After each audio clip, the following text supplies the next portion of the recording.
ಶ್ರೀಮತೆ ರಾಮಾನುಜಾಯ ನಮಃ. ವಿಷ್ಣು ಸಹಸ್ರನಾಮದಲ್ಲಿರುವ 9ನೇ ತಿರುನಾಮ ಭೂತಭಾವನಃ. ಆಳ್ವಾರರು ಸಂತರು ಇದ್ದ ಹಾಗೆ.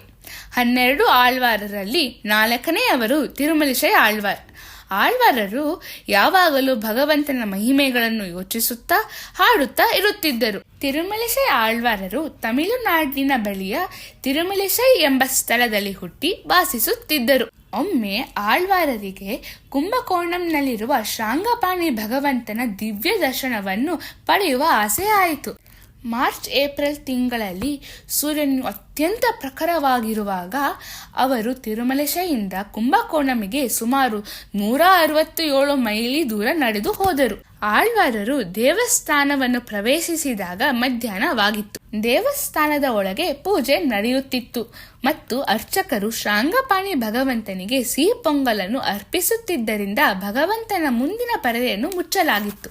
ಭಗವಂತನು ಅರ್ಚಕರೊಂದಿಗೆ ಮಾತನಾಡುತ್ತಾ, ನನ್ನ ಭಕ್ತ ತಿರುಮಲಿಶೈ ಆಳ್ವಾರನು ಹೊರಗೆ ಕಾಯುತ್ತಿದ್ದಾನೆ. ಅವನು ಈ ಕಡು ಬಿಸಿಲಿನಲ್ಲಿ ನನ್ನ ದರ್ಶನಕ್ಕಾಗಿ ಬಹಳ ದೂರದಿಂದ ನಡೆದು ಬಂದಿದ್ದಾನೆ. ಅವನು ದಣಿದಿದ್ದಾನೆ ಮತ್ತು ಹಸಿದಿದ್ದಾನೆ.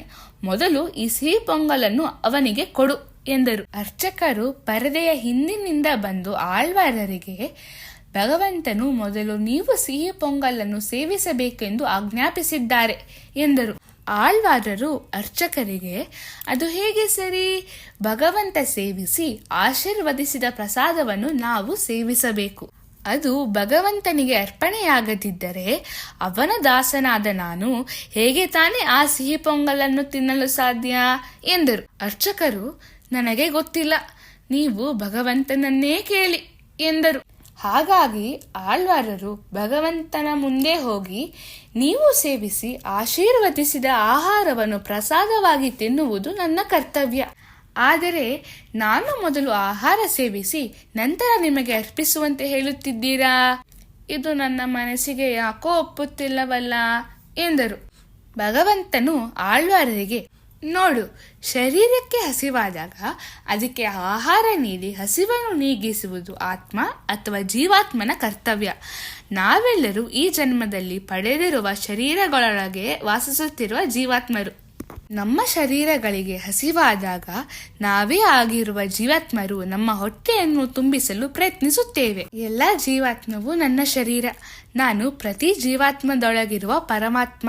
ಆದ್ದರಿಂದ ಜೀವಾತ್ಮ ಹಸಿದಾಗ ಅದರೊಳಗಿರುವ ಆತ್ಮನಾಗಿ ಅದನ್ನು ಪೋಷಿಸುವುದು ನನ್ನ ಕರ್ತವ್ಯ.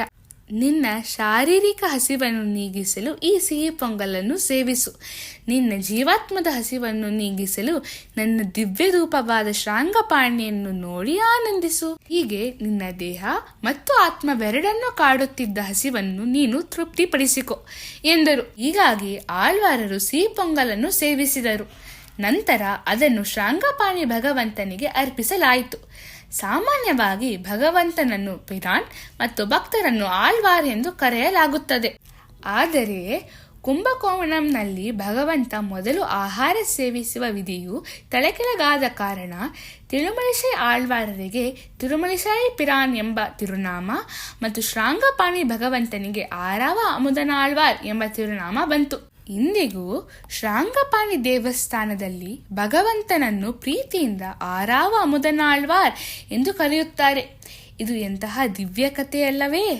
ಭೂತಭಾವನಃ ಎಂದರೆ ಎಲ್ಲ ಜೀವಾತ್ಮಗಳ ಆಹಾರದ ಅಗತ್ಯವನ್ನು ಪೂರೈಸುವ ಮೂಲಕ ಕಾಳಜಿ ವಹಿಸುವವನು ಎಂದು ಅರ್ಥ.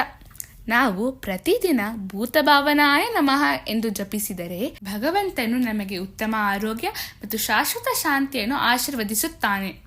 ಶ್ರೀಮತೆ ರಾಮಾನುಜಾಯ ನಮಃ.